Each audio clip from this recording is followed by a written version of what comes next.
guessed it, Pressure Points with your two sleepiest hosts. I'm Snorri D, and this is Restless Leg Syndrome AJ.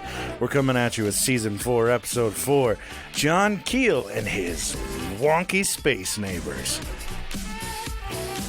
Let's get ready. I forgot my shit, but who cares? Find us on Twitter and Instagram.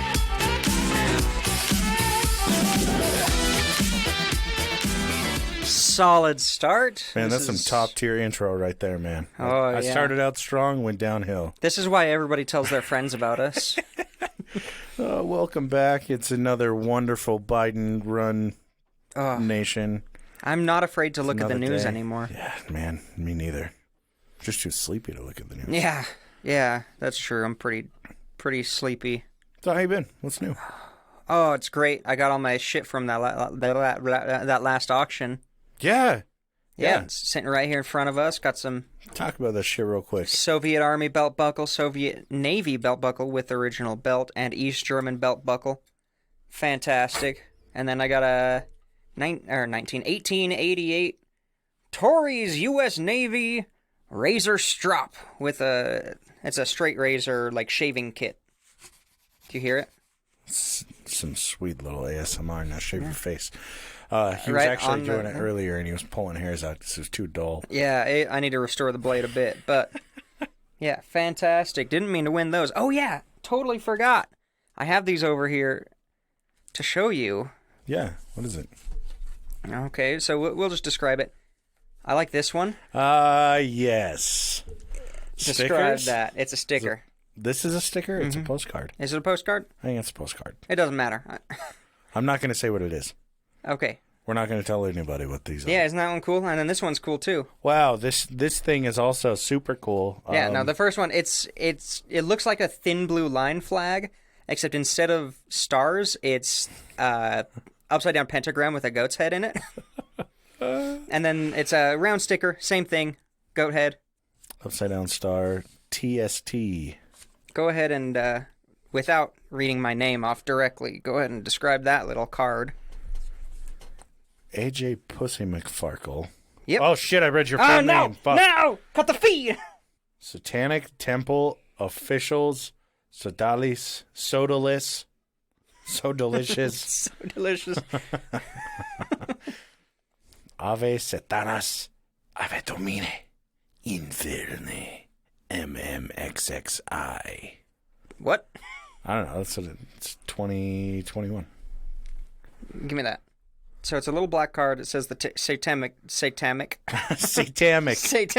temple, and it's silver, but it's like all reflective and rainbowy. My membership card came. I'm an official Satanist Jew now. We're all so very proud. This is the cool one.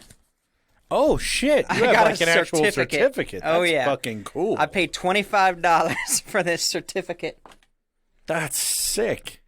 Yeah, it's got like skeletons and The Satanic Temple Certificate of Membership. To whom these presents shall come, be it known that by virtue of authority vested in me, I hereby constitute AJ McPussyfarkle, a member of the Satanic Temple. Lucian Greaves and Malcolm Jerry. They have the most perfect names do. as the leaders of this religion. You organization. can say religion. Religion? Yeah. Oh, okay. Belief system. Hell yeah. Watch out. AJ and I might be popping to your door for some missionary work for the Satanic Temple. That would be here awesome. In a few weeks. Oh, that would be great. Knocking door to door. Or like offering a puff. Yeah. Like, hey, you ever heard of Satan? You ever wanted bodily autonomy? Exactly. As a religious right. Yeah, right. Fantastic. What you been up to? Oh, not a fucking thing. You should probably like get a job or go to school or anything. They should be pulling us back in office here pretty soon. So that's depressing for me. I can't be like a late 20s CEO anymore. It's justice for me. Yeah, I know. Because I've had to work this whole fucking time. But yeah, I haven't done anything. Big news, though. Apparently, this nation has taken a step back to 1984 because your boys have been censored on Teespring. Some of our merchandise was removed because of disinformation that we were spreading. Unbeknownst to us, honestly. It wasn't disinformation, it's the truth. The things that we posted, as far as I knew, it was all very truthful and upfront about how truthful it really is. Our phone cases on our merch store were under the store name The NSA Isn't Real. And I guess Teespring took offense to that, or someone reported us. Or the NSA took offense. If you reported us, please tell me. I would love to just, like, I appreciate it because it was the most interesting thing that's happened to me in like 3 months. And I laughed my ass off when I got the email. I texted AJ. I was like, yo, some of our shit. I thought our whole store got removed. I'm glad. I was like, oh, shit, they fucking cut us off. That's hilarious. But yeah, if you reported us, that's fantastic. Just take credit. I'm not going to talk shit. I think it's great. Mm-hmm. But yeah. So, fantastic. We're being fucking censored. Fucking censorship. Fuck. That's ridiculous. I'm going to a capital. What is this? Oh, God. So yeah, that's what's mainly new in my life. Oh, wonderful. I forgot that we were going to mention that, and you said 10 minutes ago you were going to mention that. Oh, further proof of how sleepy we are. Yeah, no, it's a sleepy day. It is, man. Sleepy day. Been doing too much homework. I slept on the worst fucking memory foam mattress last night. But it's so soft. The problem is to your body. Okay, so my girlfriend's parents are bougie sons of bitches. And it's great. It's wonderful. So her parents have a little dachshund that they don't like to leave home alone. And they'll go down, to Salt Lake or Park City or whatever, and they'll go, hey, we're going to be out of town for the night. Will you and Dee, come watch the dog, and you guys can just kick it? We're like, yeah, for sure. So, last night we got over there, and it's nice because they have rich people snacks. Oh my god! Yeah, bro. So that's like Gushers with the actual more stuff in him. Yeah, imagine fucking like a cheese board, like Trader Joe's brand Gushers. It's fuck yeah, foreign chocolates and shit. It's amazing. It's amazing. Fantastic. I hate the 1%, but damn if it isn't nice that her parents aren't that rich. Yeah, I was gonna say they're not the 1%. Wish that would be awesome. That would be great. But no, you'd propose right away. No, still wouldn't. You still couldn't convince me. You would, and then you'd murder her and take the money. You still couldn't convince me to get married. But they also have this huge fucking tub. Yeah. So big that for it to be effective with bath bombs, we had to use 2 large bath bombs last night. Amazing. And they were mint. I almost said flavored. I don't know if they were mint flavored, but they had they had mint leaves in them, which That's after already both bougie. of them had run out, it looked like mint green, but then it looked like you just sprinkled oregano on the top of the bath, and so it got stuck to both of us. She's like, "Do you want to help getting all these off?" It's like, nah, that shit'll just dry off, and then we can brush it off the mattress later when we wake up. But yeah, that sounds like my honeymoon. Incredible. The only thing is that I don't feel comfortable sleeping in her parents' bed. Okay, totally understandable. So we'll sleep in her old room down in the basement, but the only other mattress in the house, because all the other kids moved out, the only other mattress there is this, I swear to God, it's like a 400-year-old memory foam mattress. So you lay down on it and you sink a half an inch, and you're like, okay, this is memory foam. And then it's like, okay, well, now it's just if you were to dehydrate a fucking sponge. You're like, well, this is not going to go well. It's concrete molded to your body. I just did not do so well last night. That's okay. We'll make this a fast one. Yeah, I'll be a little bit grouchy, a little bit slow to the draw today. It's going to be like a Stoned D episode. There'll be nothing different. Yeah. You're always grouchy and slow to the draw. This is very true. But yeah. Solid. Oh yeah, and we got mood lights. You can't see them. Yeah, AJ bought some cute mood lights. Snap the chat. show the red lights, or snap the chat, put it on the Instagram. No, right now on your phone. Yeah, but this is going to be 2 weeks out, so no. Oh, fuck. No, just do it now out of context. And then when people hear this, they'll go back and be like, oh, that's why that was there. They won't be able to see it because it'll be on the story. Oh, here, take a picture of this belt buckle. I bet that sounded we'll do nice. it after the episode. All right, I'll fine. forget about it. You're going to forget about it by then. We'll forget about it by the end Good of the luck. episode. You guys won't ever hear this. Oh. So, you chowing down on those Reese's? Yeah, the peanut bummer cups. Reese's peanut butter sucks. Yeah. My favorite candy. Fuck. Right. We need to get Sweet Tea back on. We really do. As a regular. Should be our third host. Yeah, we can. We just need to actually talk about something and plan stuff when he's around. Nah, fuck it. We'll just pull him on. Put him on, make him do all the work. Yeah. It's what we already do, so it's fine.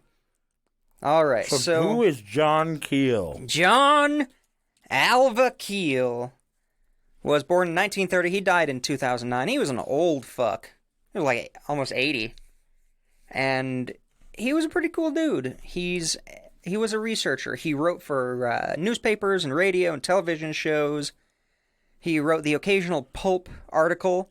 Like one of his more famous ones was, let's see, it was something to do with, are you a sex fiend? Let's see, I have it pulled up right here. It's for me to know and you to find out, John Keel.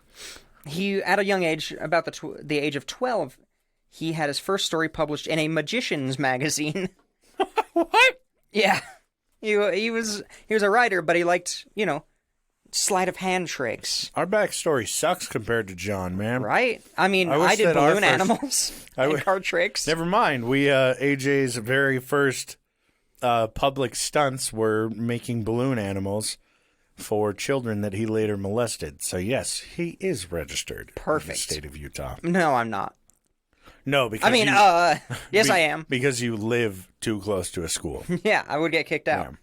Actually, the name of the article is, Are You a Repressed Sex Fiend? Beautiful. I love old pulp shit like that. A repressed sex fiend? Yep. Are you a repressed sex fiend? Oh, God. That was probably sometime during the 50s, if that. I love it. 40s or 50s. So that's almost as good as the book thing we saw earlier. The book thing? Yeah. How to stuff your bikini or whatever the fuck it was. Well, let's move on from that and not explain it at all. Yeah. So he joined the army during the Korean War, and he worked with the military as a propaganda writer, which is pretty cool. It's fitting. I mean, he's already got it set with that fucking pulp writing. He knows his shit. He left the military and worked as a radio correspondent in Paris, Berlin, Rome, and Egypt. So he spent a lot of time out of the States. He traveled a lot, did a lot of research. During this time working in the military and working as a correspondent, his side hobby was exploring some magician shit, exploring some anomalous, phenomenon.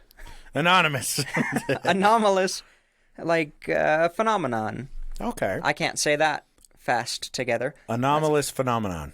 I mean, that wasn't bad. Call me Slim D. I D won't. Shady. I will not. My grandmother just texted me. I'm glad she doesn't listen. Yeah. God, Grandma. God. Fucking recording. Quiet on set. All right, so he. You text AJ during recording again, I'm gonna put you in a fucking home.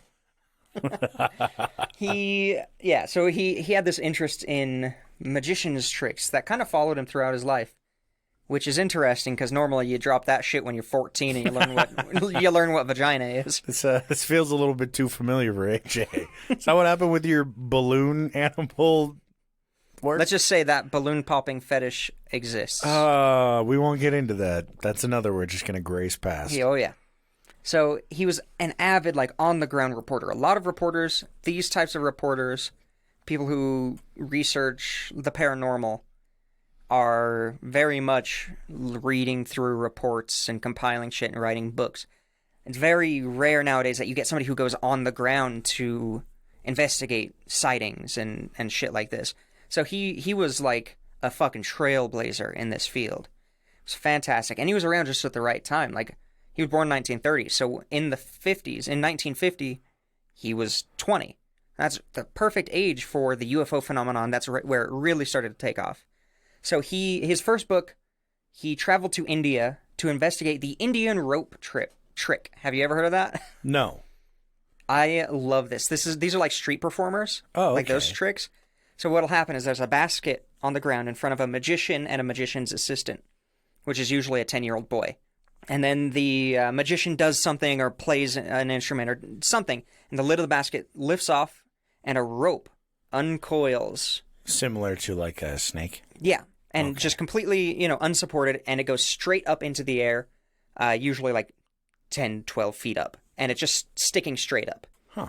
And then the magician's assistant will climb the rope, and then if you're really fancy, he'll disappear at the top and reappear in the crowd. If you're regular, he'll just climb down, and then the rope will go... Woo, woo, woo, woo. Yeah, if you're extra fancy and can afford twins, then he disappears at the top and it reappears in the crowd.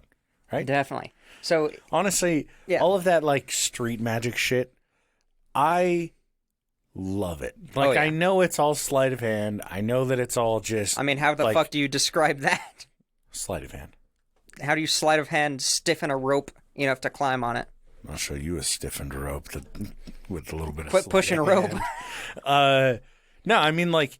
No, I get it. If it's legit magic or whatever, it's just, I'm like, I like this. I like that people have it as a hobby and they share it. I think it's fantastic. No, it is. It definitely like blow is. my mind with some weird magic trick stuff. I know that you probably you don't have breath that turns the cards from blue to red, but yeah, it's cool. Yeah, no. Yeah, it's definitely mostly sleight of hand and shit. But his entire thing was there were a lot of rumors going around kind of the West on these, crazy tricks. So I'm going to go to where they come from and see if there's any validity to it. I'm going to go to actually try to find some of these people. So he did that. It was a pretty dang successful book. He contributed to the magazine Flying Saucer Review and a lot of different similar publications. Flying Saucer Review, still pretty dang good source for just reports of UFOs and shit like that. His first article in there was probably right alongside L. Ron Hubbard's. Oh no. Ah, that fucking asshole. Under the fiction section. Well, that's the thing with Flying Saucer Review. Oh, God. They don't have a fiction section. Yeah, right. It's just all fiction. No. It's all truth. It is. I mean, there's got to be something to it. Yeah, I mean... Something fucking terrifying to it. Question. Mm-hmm. Why do you do this to yourself? I don't want to talk about it. I'm curious. I don't want to talk about it. Okay. No, I'm just kidding. So, a part of the phenomena itself is very often when you start to look at a certain aspect of this overarching phenomena, like if you start looking at Bigfoot, or you start looking at UFOs, or you start looking at mole people, or, whatever it is, a lot of times, the deeper you get into it, the more it kind of looks back at you. Mm-hmm. Like, a lot of authors, even active authors today report, I think Nick Redfern is one, he's basically the modern day version of John Keel. Okay. He's got some good shit out there. It's just usually more short form and more dry, like research style stuff, which is cool. I like it, but doesn't translate well to the show. But when he was writing his book on Women in Black, it was the first book to gather up a bunch of reports of people encountering men in black, but they were women.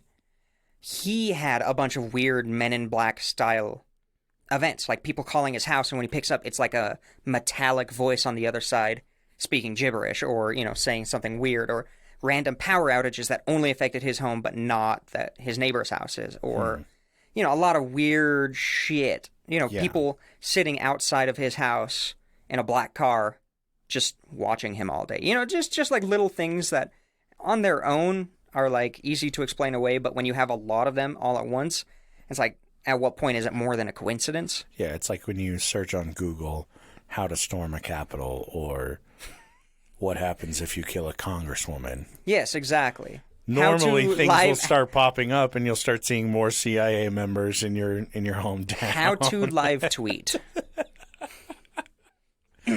Oh, that shit.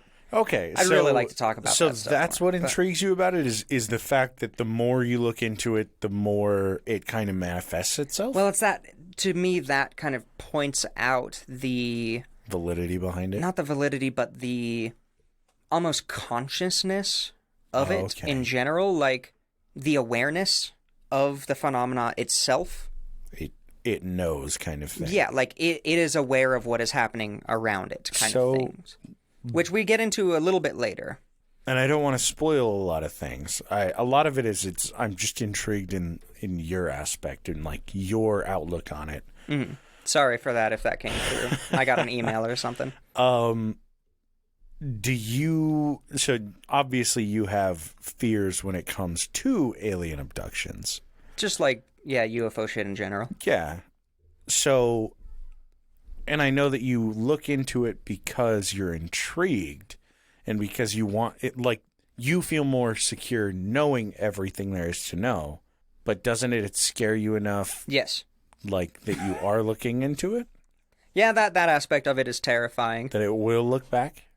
I mean, we'll see. That's another part of it is, yes, I'm terrified of that for some reason. Like, I don't even understand why it's so, like, just creepy to me. I think it has to do with people not remembering experiences, and we can talk about that. I have a first-hand experience with that. I think we talked about that in the one at the end of season 3. Did we? Is that you didn't like that they had the ability to control your outlook. Like, I have a first-hand story about that. We can talk about that. I'm pretty sure, yeah. Like, I'm pretty sure I know what you're talking about. But for those who don't remember, it was, and correct me if I'm wrong, but along the lines of you didn't like that they were able to control your perception of it. Yeah, to a point. Okay. Mm-hmm. All right. That's part of it. So, it's not good. But at the same time, me wanting and enjoying kind of trying to see, is this real? Like, at this point, I'm like, yeah, there's a lot of stories. There's a lot of veridical evidence of this. You got Jacques Vallée, who spent his entire life doing this, who's currently, even though he's an old-ass man, putting out the call to get materials left behind by UFOs to be analyzed. And, like, there's a lot of veridical evidence for this thing, but there's not any, like, hard, solid proof as far as we know. It's so, still it's up in the air. So if I can, look into this and then something fucking weird happens to me, not only is it a great episode for this podcast, but then for me, now I believe it. And it feels recognizable because you've looked into it enough? Yeah. Okay. Well, that's just like, cause and effect. You look into it, something usually will happen. So I'm hoping that me taking advantage of that doesn't just make it not happen. Yeah. Okay. Intriguing. I like it. Oh, it's gross. I don't even remember where we were at. Did I talk about the magazines? Yeah, you were talking about the magazines. Sorry to derail. No. Derail it. Derailing. That's what we're going to make a new T-shirt that says that. Mm-hmm. It'll get removed. I just know that there are people that are intrigued as to why you're so fucked up about UFOs. I don't blame you. And I know we went a little bit into it in that last one. I really wanted to get some clarification, so thank you. Yeah, so I'll share a story at the end. Remind me. Yeah, I'll bring it back of a more first-hand experience with this in general. Okay, cool. So he was an amazing researcher. He discovered that the majority of anomalous phenomenon occurs on Wednesdays and Saturdays. You're more likely to see a UFO or a ghost or have a cryptid encounter on a Wednesday or a Saturday. Well, thank God, because Thursdays are my busiest days. Yeah, exactly. Honestly, it's pretty nice. It's nice of them. He also uncovered things called window areas. That's like geographical locations where this type of phenomenon is more likely to occur. Oh, okay. And one of those, that kind of goes into Missing 411 a little bit. Missing 411 seems to be kind of if you don't remember, we've talked about that a little bit before. That's weird disappearances. They're usually in national parks. Mm-hmm. So, those are considered window areas. Or, where was it? There's a cattle mutilation window area along the third parallel. The longitude and latitude. It's a 33rd parallel. Along that line, I saw a map of it a while ago, but you get the majority of cattle mutilations in the U.S. occur on the 33rd parallel. The majority of UFO sightings occur on the 33rd parallel. Really? Pretty weird. You know, maybe I was going to say maybe that's just, you know, picking and choosing the data, but that's all the data. But yeah, I mean, it's fair. Yeah, it's a fair outlook on it. Yeah, it's really weird when things start to line up like that. But that all stems from John Keel's style of research. Let's see, what else was it? I totally lost my place. You gonna adjust in your chair? Yeah, no more bougie sitting back. All right, I'll sit up. Okay, there we go. He also discovered, or he had a hand in discovering flaps, they're called. So that's like incidents that happen within a set time. Instead of a geographical area, it's a time period. So the UFO phenomenon or abductions or mutilations will happen in flaps, where there will be a whole bunch within these, 6 months, these 8 months, this year, and then it'll go pretty much completely quiet for a decade, or, for whoever knows how long, and then a bunch will happen all at once.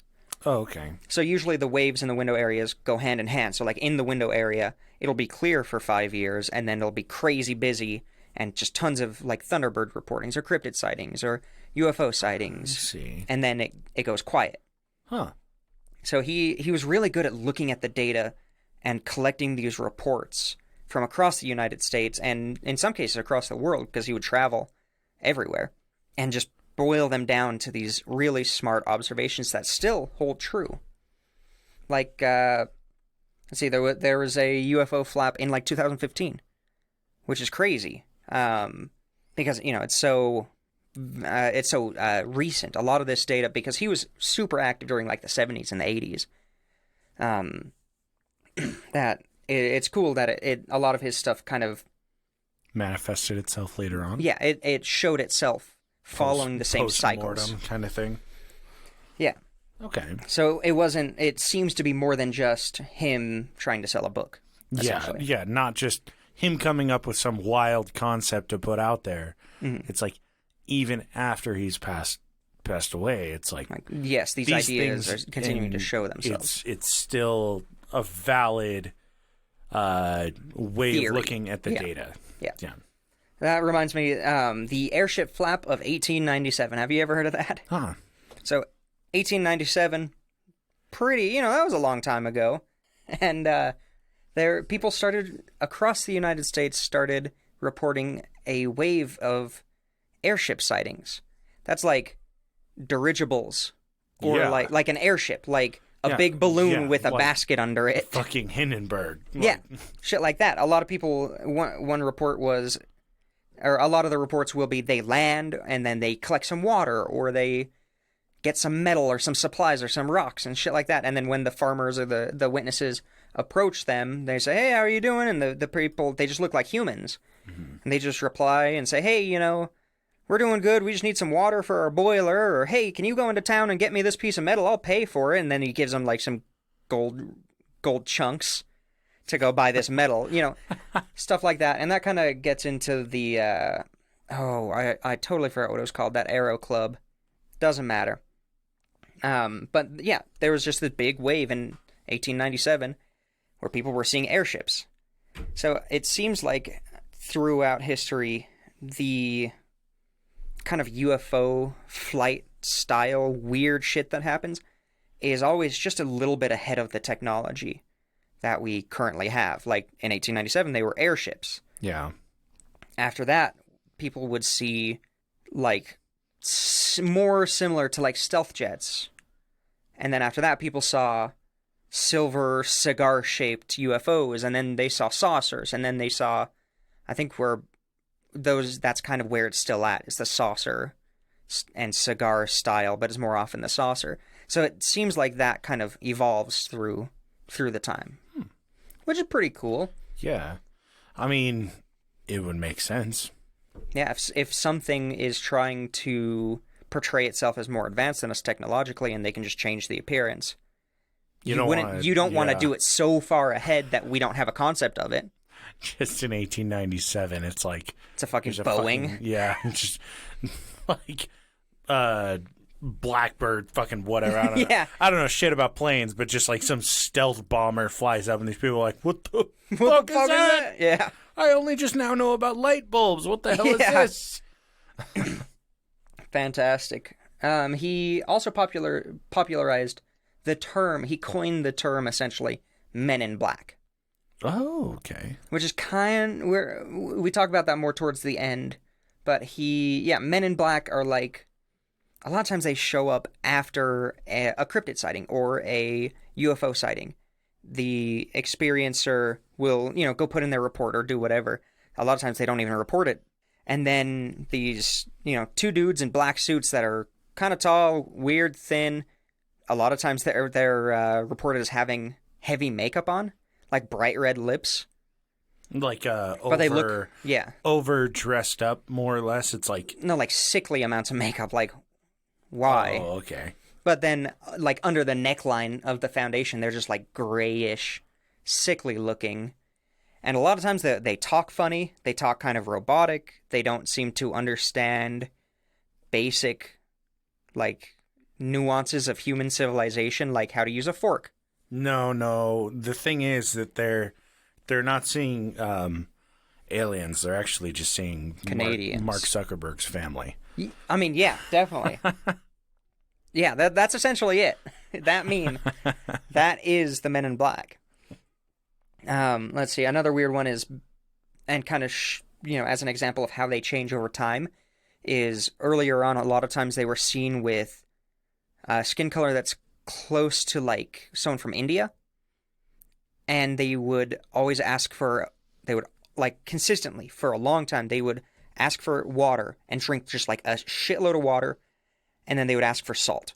And that was only after we started putting iodine in the salt. And people would describe that a lot of times they were looking for iodine. Like, there was one experiencer who actually asked them, like, they were taking pills with the water, and they were just drinking a ton of water and taking a ton of pills. And he said, well, what are you taking there? And it's like, it's iodine. And then kept drinking water. Jesus. But then after that kind of, the term that was used back in the day for that was Oriental, even though that's not really accurate. Yeah. That kind of ruddy complexion, I guess. I don't know.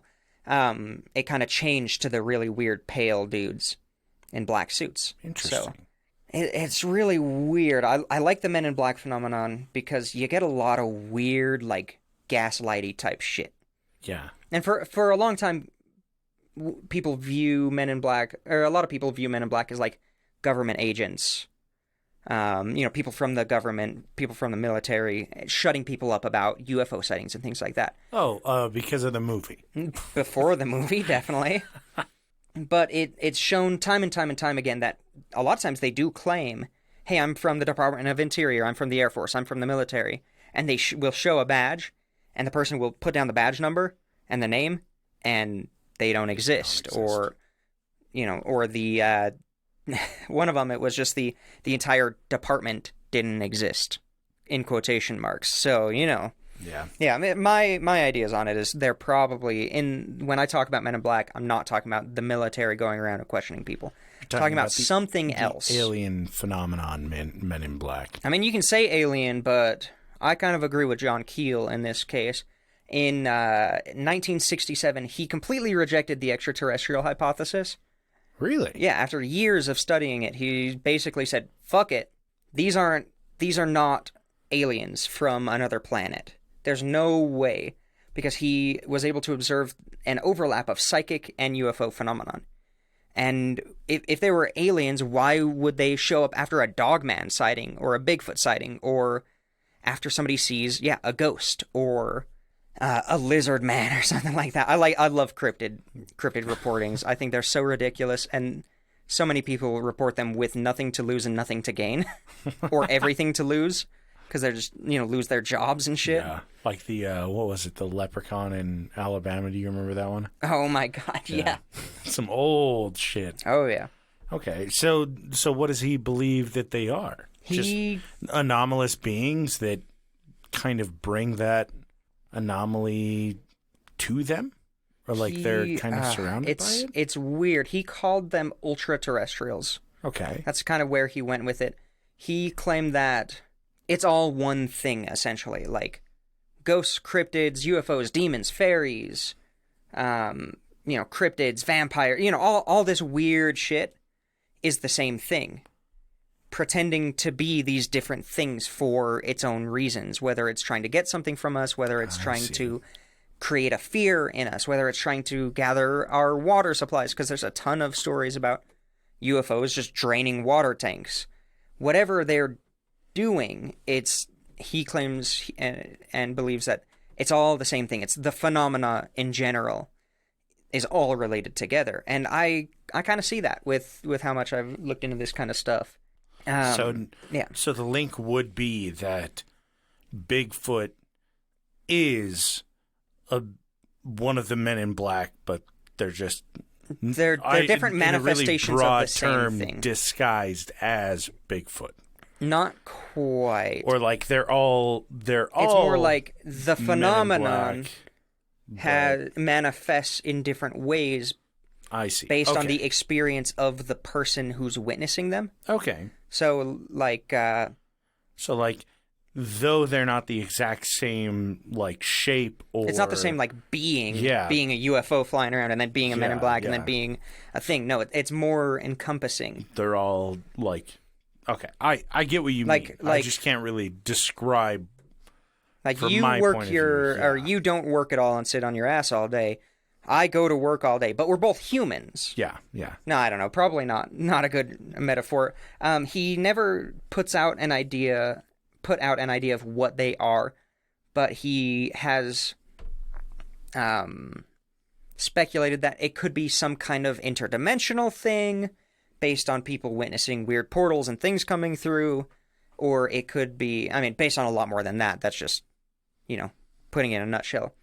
Based on, basically it's there's something else and it's related to humans in some way, whether it's harvesting something from us, getting something from us, because it always seems to want to put fear and uncertainty into people. Because if you see a UFO in the sky, and then you go home at the end of the day, it's like, okay, that was weird, but whatever. But then you start getting visited by Men in Black, and you're getting weird phone calls. You're going to be put on edge a little bit. You might even be afraid that you're being fucking stalked now. And it seems like that's what they want. Like, when people see Bigfoot, or have Bigfoot encounters, it's generally with... there's generally fear present. When people see or have dogman encounters, generally people are fucking terrified. When people have bedroom invaders or Hatmen encounters or humanoid encounters or ghost encounters, generally there's some fucking fear there. So the one theory is maybe they're harvesting that fear in some way, or they get something out of that energy put out from that fear. I don't know. But, it's his ideas. It's something else. It's not aliens. Yeah, okay. All right. But then at the same time, he totally, he wouldn't put it past it that, there's a chance extraterrestrials could visit us, because obviously it's an infinite universe and infinite, shit could happen. But he said that maybe some of these extraterrestrial visitors that people have been seeing this whole time, maybe some of them are like an advanced Earth civilization somewhere. Or maybe they are an interdimensional thing. He always put forth the idea that, maybe there are people traveling from not somewhere in our universe, but somewhere in another dimension, traveling and coming to us as a separate thing to the phenomenon. As a way to kind of... Because not everything kind of fits the idea of the phenomenon in general. There are some outlier cases, and maybe those outlier cases are people traveling from another planet in another dimension. I don't fucking know, though.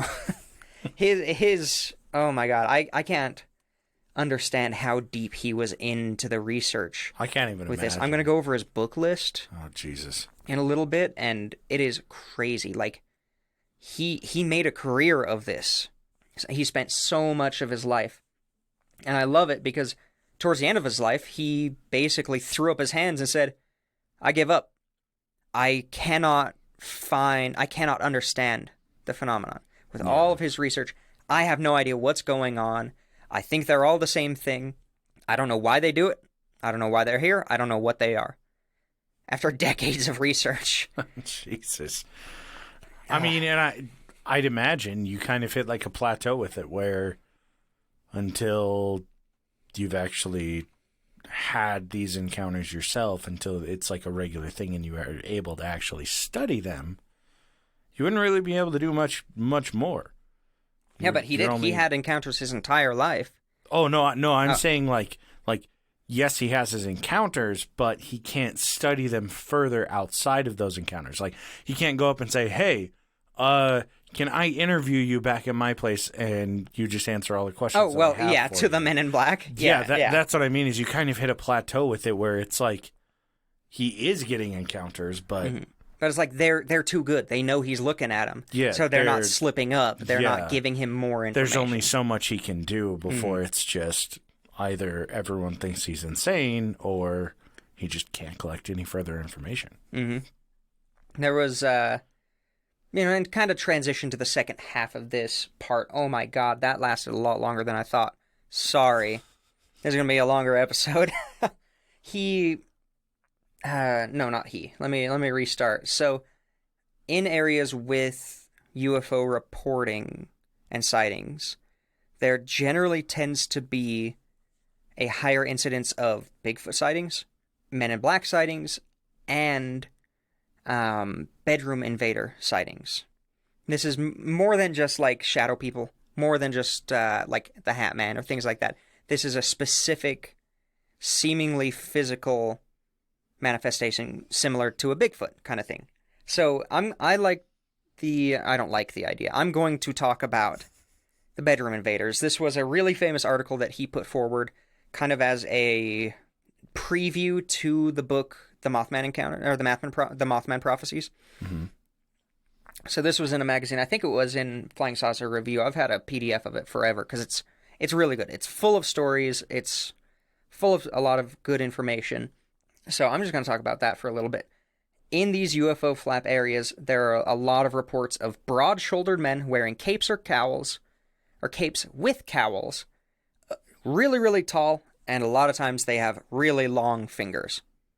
Like a third, almost double like the length of regular hands. Slender Man style fingers. Yeah, except not sharp. Yeah.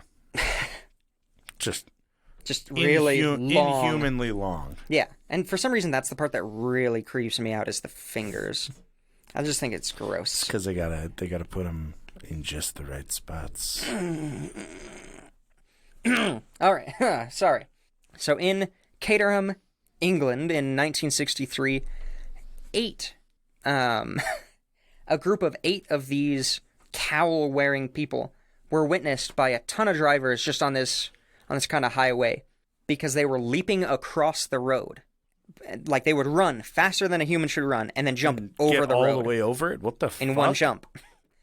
And then the people driving the car were like, what the fuck just happened? They'd stop and turn around. What year was this? 1963. Oh, Jesus. They'd stop, turn around, and they'd be gone, and there's just fields. Yeah. And they'd be like, what the fuck is that? And just drive fucking home. And so that happened over and over and over again. Multiple reports of this.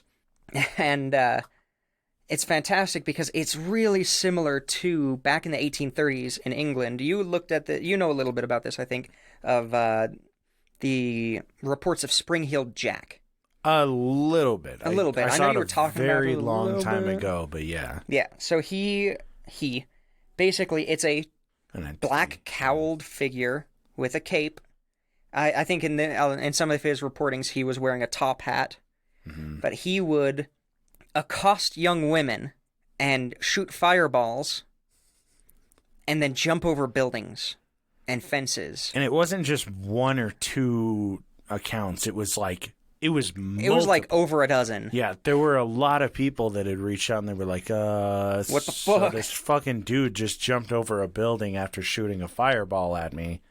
And so they coined him Spring-Heeled Jack. Yeah, he would jump over 1800s England, like tall brick walls, stone walls. He would jump over that as people were like coming out of their house.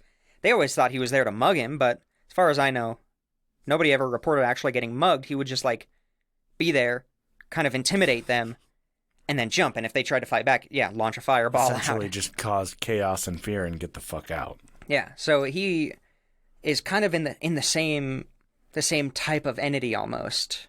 But maybe that's just, jumping to conclusions with that. I just think it's cool because that's from jumping. Ah, fuck me. Yeah, I just think that's cool because it's so long ago, from the 1830s. Like, that's pretty crazy.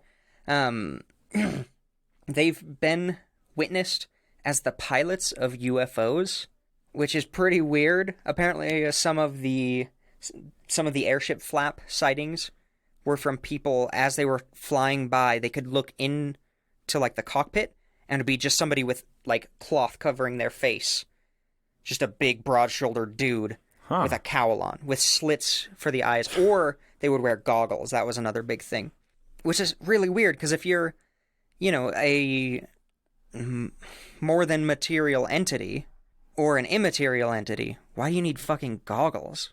Why do you need an airship?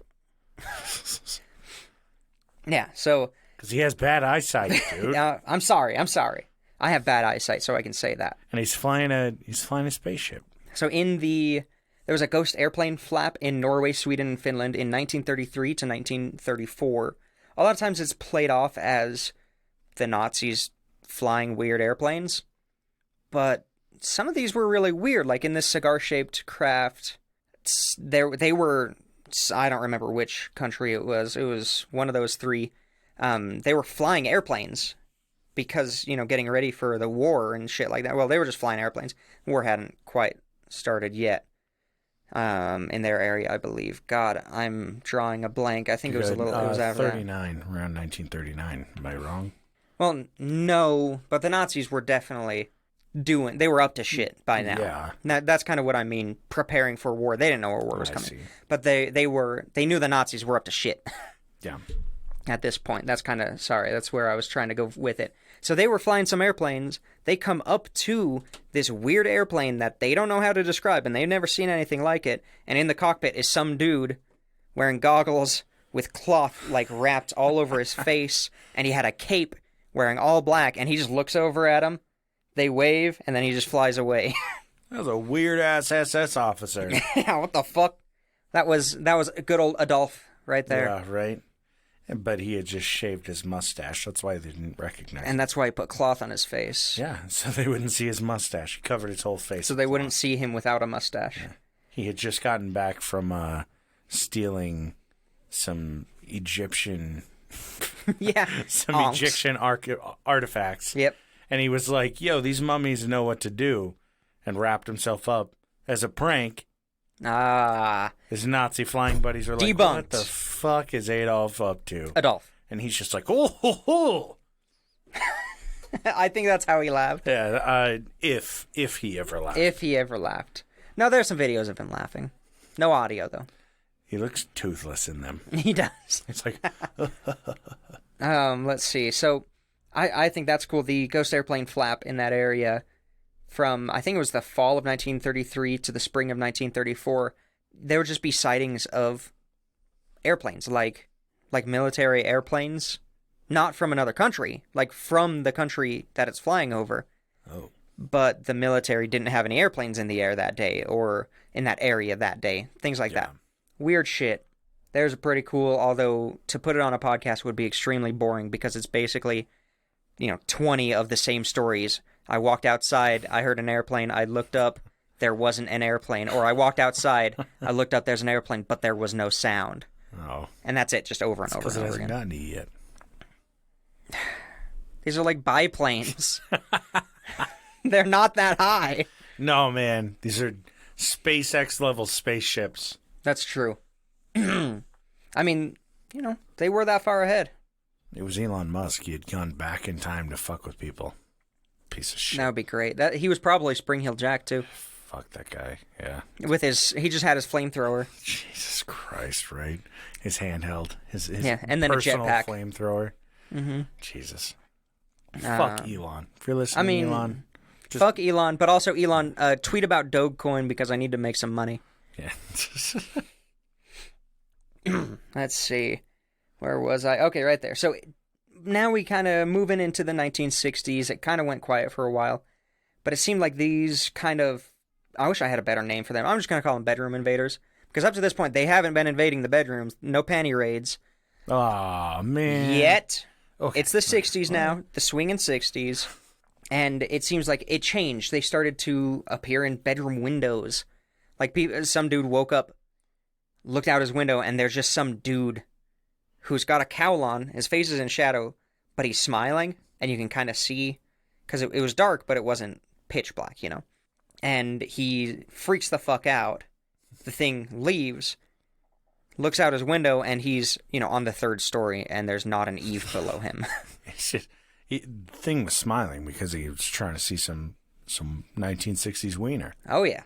Definitely. Who wouldn't? 1960s man bush. 1960s uncircumcised bush. Yeah, baby. Let's see. When chased, a lot of times they would be able to outrun anybody who followed them, no matter who they are, even if they were in cars. And they were known to leap over 8-foot-high walls and fences in one jump. And this happened, a ton of times, like dozens of times. People reported this, I should say. One lady in McGuire Air Force Base in New Jersey, I was going to say North Jersey. North Jersey. In New Jersey, she was in another room and she heard a weird sound coming from her bedroom one night. And she saw that the window was open. She had it closed and locked, but the window was open and there's a long-fingered, pale hand just like reaching over the into the window. And I'm sure I've told this story before, because this is the one that, I don't know, has such a good reaction to me. And she fucking screams. I would fucking scream. That's terrifying. And that the hand, like, slips out of there. Ugh. And she calls the base police and says, there was a fucking prowler trying to get in my window. And they mobilize the military police. This is a lockdown base. Yeah. And, of course, she locks up her windows. They say they'll patrol around her house every once in a while to make sure she's okay and to stay safe. And then they kind of leave it at that for her. Meanwhile, they have reports of this prowler running around. Not just her. Other people have been calling it in, and they see him during these patrols. And it's an extremely tall dude with his shoulder pulled over, or his shoulder, with a sweater. Oh, God, that fucked me up. I was like, oh, God, what? No, sorry. A sweater pulled over his head. Like he was wearing a sweater. You know, when you're putting on a sweater and it's over your face? Yeah. Like that. So his arms are kind of up and really weird. And he's super tall and lanky and has these really long limbs. And he is fucking booking it. They're chasing him with dogs and jeeps. And he's outrunning them. Jesus. And he's just fucking sprinting fucking stupid. Like a fucking weirdo. Yeah. But he was able to outrun them. He would jump over buildings. He would jump over walls. And they never saw him, like, jump the fence to leave the base. But they eventually just stopped seeing him. Like, he kept jumping over buildings, and they would send people over there and see him and keep chasing him, and they'd have people all over, and eventually he just disappeared. Nowhere. Didn't go nowhere. Which, you'd think if you were on a fucking military base, you'd be shot pretty damn quick, but... Yeah, you'd think if you were inside the U.S. Capitol, it'd be the same thing, but, Yeah, that's a lot of content for this podcast. Thank you. Yeah. Thanks, Q. Yeah. Thanks, Q. You guys really hooked it up for us this season. Fantastic. Thank God for those undercover Antifa agents. Oh, anti-Antifa. Yeah. No, undercover Antifa, yeah. Yeah, they really helped out with some jokes. So I appreciate it. Love the whole Antifa thing. Stupid as fuck. I won't derail. I'm derailing. I'm derailing. I'm AJ railing. AJ railing. No. Oh, God. Oh, yeah, baby.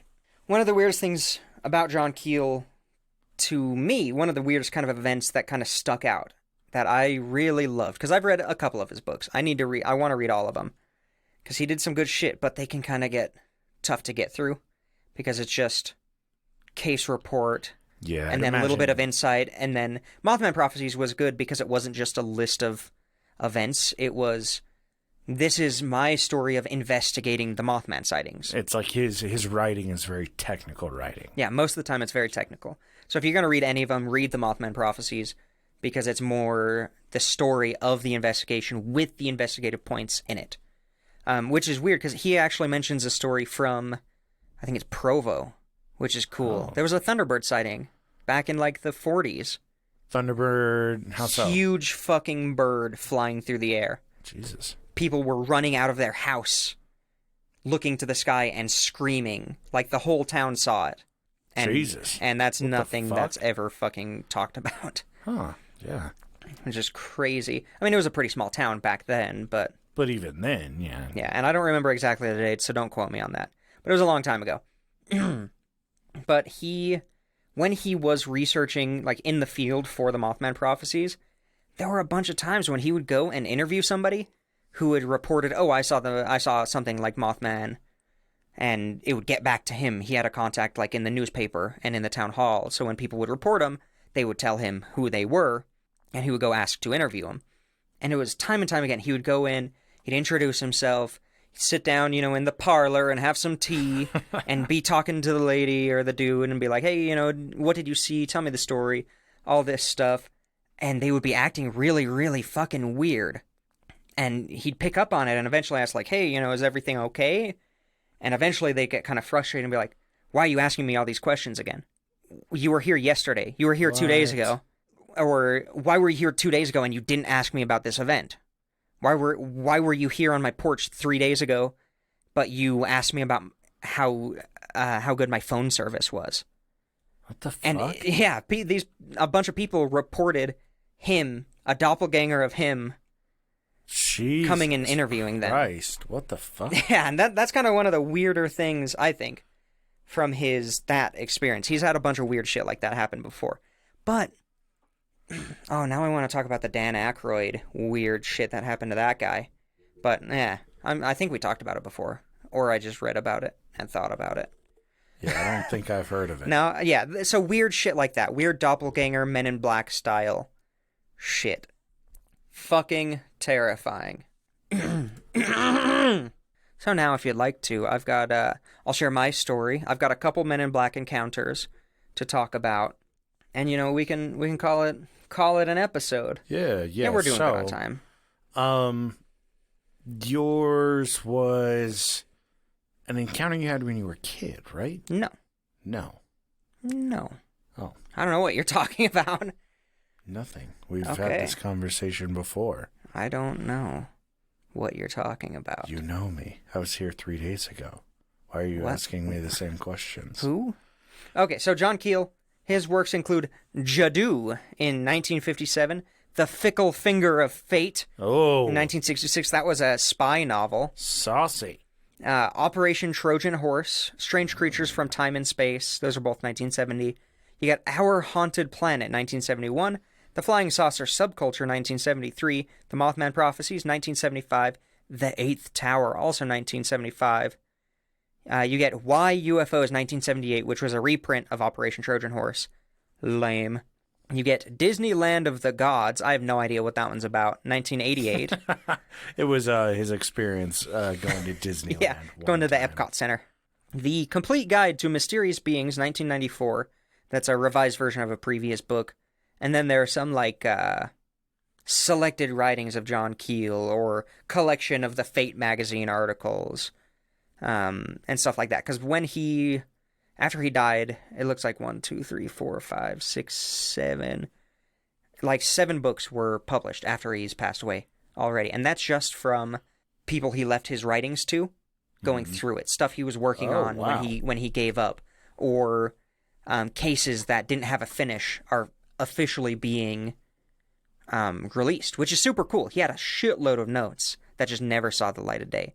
So a lot of them are coming out now. Let's see. So something that fucks me up about the UFO phenomenon is the ability to come and go as they please, and nobody even remembering it. Mm-hmm. And it happened to some very good friends of mine. They were sitting on a swing chair, and they were just in the front yard of their place, probably just talking, swinging. I don't know. That's just what we did. Back when they lived over there, they had this nice swing chair. You know, one of those, like a porch chair, but they didn't have a porch. Yeah. And, you know, it was pretty dark. And over the back of so they're facing the street, house to their back. Over the back of their house comes a fucking huge black triangle-shaped thing, low, come right over them. And then just keep going straight. And it had lights on the bottom, it had lights on the top, like signal lights, almost like an airplane.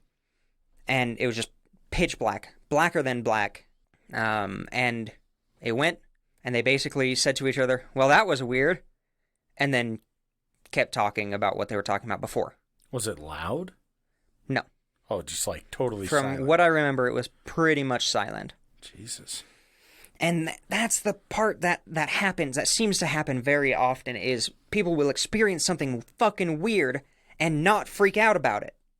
Yeah. And there's a lot of speculation that that's on purpose. That's like a self-defense or something to keep the phenomena hidden, because they'll just not put any thought into it, and that'll lead to them forgetting about it entirely. So like the next day, one of them told me about it, and I wrote it down in my phone. I don't know why they didn't think to, hey, I should write that down. Hey, that was fucking weird. Like, let's talk about this. Let's see what's happening. No, it was just like an offhanded thing. It's like, oh, I saw something weird in the sky last night. And I had to like ask them more, ask him more about it. Further probing. It was just like they were so disinterested in it. Yeah. It was so I really had to, I do my best to not ask leading questions. The only leading question I asked was, did it seem darker, or did it seem blacker than black? Everything else was pretty, not leading questions. But they, I kind of left it at that. I made a note of it, forgot about it, I didn't forget about it. I just kind of, moved on with your life and whatever happened. A few months later, I got him in the back seat of a car, and I mention it. And I'm like, hey, this is the first time I've seen them together for a while. Do you guys remember this thing? They didn't remember it. Oh, God. They didn't remember it. I kind of pushed him, probed him, didn't remember it. Even to this day, he has said that, no, I never forgot that thing, because I eventually told them what he had told me, and then it was like they remembered it. Jesus. And I have to keep reminding him, no, you forgot about this for months. And then we talked about it, and it came back, but you completely forgot about this. I have it written down that you forgot about this. Jesus. So now I keep track of anything weird that happens to people around me. I keep track of it because somebody is going to forget about it. And then that makes me terrified for, what if I've seen something and I completely forgot about it? Like, tons of people, it seems, are able to, undergo some type of weird abduction-style phenomenon, completely forget about it for 20 years until something reminds them of it, or they go through, they go under hypnosis for something, and it comes through just randomly, or just some weird shit. I don't like it. Fuck that. Seriously. I don't want to know if I'm being probed by little grays all the time. I'd want to know, but at the same time, I'm glad I don't. Yeah. It's like an ignorance is bliss. Bliss. Ignorance is bliss. But fuck, I need to sleep. God damn. Nope, not yet. I know. Let's see. Ignorance is bliss. Ignorance of bliss. So I want to go to some of the more... okay, let's see. Gray Barker was another researcher who was active during the time of John Keel. He actually also investigated the Mothman shit at the same time John Keel was, so they kind of worked together. So Gray Barker, whilst investigating Mothman near Point Pleasant, found a note on his door: "Abandon your research or you will regret. You have been warned." They didn't know nobody knew where he was staying in town. Yeah. A lot of these researchers specifically do not tell people where they're staying in town and make sure nobody follows them to their apartments, because they get harassed all the fucking time. So that's a little weird. There's a lot of weird shit like that. Ivan Sanderson is another researcher. Same time period. This was like the golden age of anomalous phenomena researching. This was 1996. He was writing his book Uninvited Visitors when he noticed a car kept driving past his rural home in New Jersey. He noted down the license plate and then called somebody in like the DMV style thing. Gave them the license plate number and said, there's no vehicles that have that license plate number. It's unassigned. Uh-oh. Okay, fucking weird. Uh-oh. Then, like, immediately after that, he was visited by 2 men in Air Force uniforms who asked about the book he was writing. They completely refused to show him any kind of identification, so he said, no, get the fuck out of my house. At gunpoint. He pulled a gun on them. Jesus. Because, you know, when people in the military go to your house, they usually show you their ID before they come in. Yeah. They don't just and they don't refuse to. They're not supposed to, at least. So he got them the fuck out of their house. He called the Air Force base because he knew people on the base. He talked to the commander, who completely denied... Oh, I'm sorry if that went through. Oh, my God. I don't think it is. I don't know. I have no idea. I can't remember. I'm pretty sure it doesn't go through. But he called the base and said, hey, these 2 dudes were just here. What the fuck? And the commander, I mean, if I was a commander, I'd deny it. Yeah. But the commander denied it. Yeah. Denied saying he knew anybody about them, and nobody was supposed to go, nobody was ordered to go to his house. And then the base commander said, report him to the local police because they were impersonating Air Force officers. That's a big deal. And then for a long time after that, for years after that, anytime he would be on the phone, there would be weird, like, electrical interference shit. He got bugged. They knew him. I don't know why.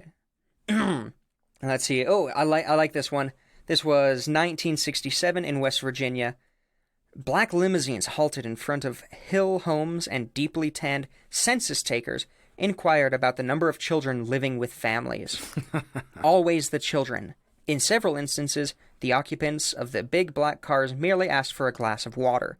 A blonde woman in her 30s, well-groomed, with a soft southern accent, visited people in Ohio and West Virginia whom John Keel had already interviewed. She introduced herself as John Keel's secretary and basically getting in immediately. Not getting into their good graces. Yeah. The clipboard she carried held a complicated form filled with personal questions about the witness's health, income, and type of cars they owned, their general family background, and some fairly sophisticated questions about their UFO sightings. Keel never had a secretary. Oh, no. Wow, Jesus Christ. Weird as fuck. Like, who would even know who John Keel had interviewed? It's not like he worked for an organization. Yeah, and like, he was just interviewing people whose story was interesting. Yeah, it was completely independently. Like, his list of interviewees was a physical paper list that he had in a binder. Like... That's weird. Yeah, there's some weird shit. Let's see. So contactee Woodrow Derenberger. So that was he was a member of the contactee phenomenon, where basically back in the day the dudes you'd see a UFO and it would land, and these tall, blonde, beautiful Scandinavian dudes and ladies would come out and say, "Hey, we're from Mars or Venus, and you guys really shouldn't have nukes. Like, you should definitely not have nukes." And then they would always say a bunch of good stuff about communism, or with communist undertones. And so that's what a contactee is. Basically, some alien showed up in front of him and said, "Hey, let's talk." So he, let's see, he worked in an appliance store where 2 men with olive complexions and black suits came up to him and warned him to forget all about what you have seen. He felt like, he was like, oh shit, those dudes were from the mafia. Like, yeah. they had the kind of mafia feeling around them. Let's see, what's another short one? What are some good ones? Let's see, in May 5th, 1967, Mary Heyer saw the little man who had visited her in January on the streets of Point Pleasant. When he saw her, he ran off and leaped into a black car driven by a very large man. So she had previously seen like a little man. Yeah. Like a little dude. And he did not like being seen again by her. Huh. And so I'm going to scroll past kind of the Point Pleasant shit. Let's see. Oh, here we go. Bill, May 1968. I scrolled a lot to get just 1 year. Weird. He had interviewed a contactee along with Brad Steiger, who's another researcher. he received a phone call detailing their movements, including where they had stayed and what they had ate. They had tried to keep their movements their movements secret because they had heard about the harassment of other UFO researchers by the Men in Black. And then he started to have weird poltergeist-like activity, like doors opening and shutting, faucets turning on and off, lights not working, shit disappearing, then reappearing in weird places. Started to have stuff like that. And twice, a smallish man cloaked in shimmering light materialized in his bedroom. What the fuck? So that's fucked up. Surprise. I'm here. In a light cape. Jesus, dude. Oh, here we go. June 1968. I love these ones. Yeah. UFO researcher Thomas Wedemeyer of Jamestown, New York, was visited by a Major Smedley of the Air Force. He was interrogated, and it caused him to have this really weird headache. Like, he was just really stressed from it or something, you know. Who knows? But when he called the Air Force Base, there was no Major Smedley within the Air Force at all. And it was found by... He contacted some other UFO researchers in the area, and they had also been visited by a Major Smedley of the Air Force. Some weird shit. All right? It's fucking weird. Yeah. Just, like, the consistency of it throughout a lot of the encounters is, like... It's too intriguing to just completely discount. Yeah, you can't just throw it all away. Yeah. Let's see. Oh, fantastic. I think this should be the last one. Although I could just go on forever. There are hundreds in this resource. So, November 1st, 1973. At the start of a UFO wave in New Hampshire, Florence Dow heard a thumping sound on her porch. What do you do as some old woman? You check. You check. Poked her head out the window. Looking out, she saw a man in a black coat with a wide-brimmed hat with what appeared to be a face covered with masking tape. To me, that's kind of similar to those cowled figures. Like, all you could see is slits for the eyes, and I could see how... fuck ton of masking tape. So either it was a meth addict, a very well-dressed meth addict. Yeah, right. Who got into a supply store. Yeah, or something fucking weird. Jesus. Imagine that. You open your front door, some dude's just wrapped up in tape looking at you. Fantastic. Fuck that. I wonder, I would love... Do you know who Dan Aykroyd is? Yeah. Actor? Yeah. Star of Ghostbusters. Mm-hmm. Da-da-da-da. Yeah. He's pretty outspoken of, like, acknowledging UFOs. He's come out and said, hey, I've had UFO-type experiences before, which is pretty cool. Let's see, I believe he witnessed a UFO back in 1952 in Washington, D.C., which is pretty cool. They were outside the Capitol building, and they weren't Molotovs. Oh my god. It comes back. We've come full circle. I love it. I was going to look up the Dan Aykroyd UFO era Men in Black experience, but, unless you can talk for about 3 minutes while I'm reading it. Man, I'm lucky to get like a sentence out at a time right now. Yeah, I feel that. Yeah, no. So I'm going to talk about him at a later date, because his story and experiences are really cool, and, I mean, he has so much to lose for going on record about this. Like he's an actor. He could fucking lose his entire career, and that kind of, to me, shows, maybe some validity of, he saw something. Yeah. It was probably Bigfoot who would transform Transformer style into a UFO. He saw cone heads. Ugh, gross. Stop. That's not even... Way to put a downer on the end of this episode. That's a movie that he was in. He was one of the cone heads. Yeah, but it's gross. I don't like thinking about it. Big old egg shape. Those big old noggins. Yeah. Oh, goodness. All right. Well, I think that was a good one. That's one of the longer ones we've had for a while. Long one for this season. Yeah, so sometimes you can catch me when I'm awake. Sometimes you can catch me when I'm basically asleep for the full episode. It was still a good one, so thank you. Thank you. But yeah, find us on Instagram and Twitter at PointsOPressure. Follow the links in our bios for our Patreon. Huge shout out to Toddle Waddles, Casey McFacey. No, hold on. No, someone changed their name. Hold on. Ah, shit. Ah, you fucked up. I'll do it. God damn it. How are you guys changing your names? Why are you doing this to me? Where's my download screenshot? If it's who I think it is to change their name, I'm gonna yell at them. Where is it? I know. Oh, I took a picture of it. It wasn't a screenshot. I'm sorry. I thought I was ready. Thank you to D's Nuts, Nordic Thunder, Sexual Vanilla, Dark Runner, Haley, and Casey McFacey. Oh. God damn it. Like, favorite, whatever. Just the best thing. Yeah, if you like it, if you like the show, if you're having fun, maybe you got a friend who would also like it. Yeah. Let people know about us. Yeah. Slide into their DMs or like their IRL DMs. Exactly. Send links, whatever. But always reach out for new show ideas, suggestions for anything. Oh, yeah. And tell us how much of shitbags we are. Exactly. We'll catch you next Monday. Yeah, we'll see you then. Thanks again. See you guys.